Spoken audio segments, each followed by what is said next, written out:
Everyone who's on the front line is immersed in the human condition of suffering.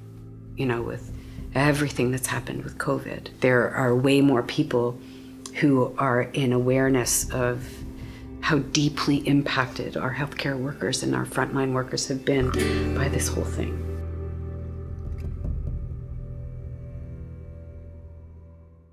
I began in the field in very late 80s, early 90s. At the time, I wasn't in awareness of how much I was actually absorbing and how much it was changing me, because it was so slow and incremental. In those days, there was no one who was helping me to unpack that. The elders who were around me at the time were not telling me that this was happening.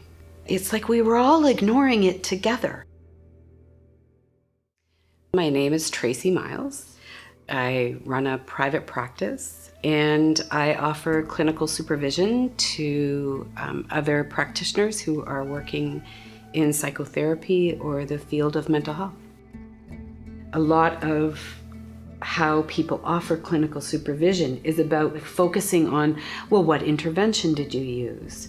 How did the client respond to that intervention? Why did you use that intervention? That's foundational and that's important.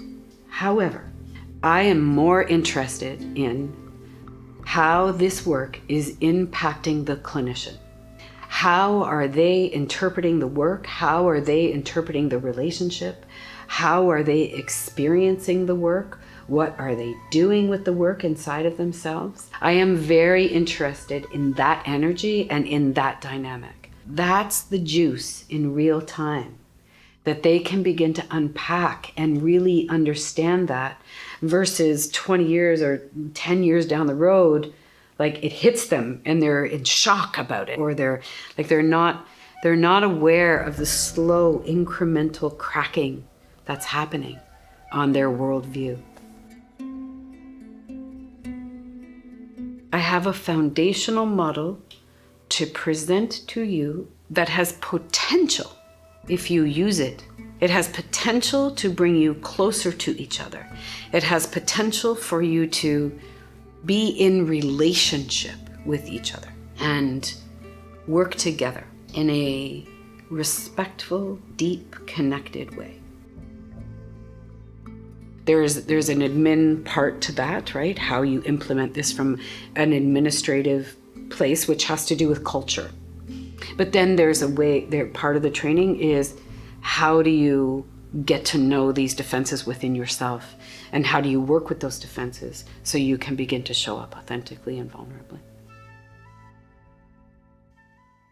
The Compassionate Supervisor invites you to risk human connection, to break down walls, brick by brick, take the walls away, and create connection versus isolation. And the Compassionate Supervisor asks that you figure out how to connect, because the isolation is killing us.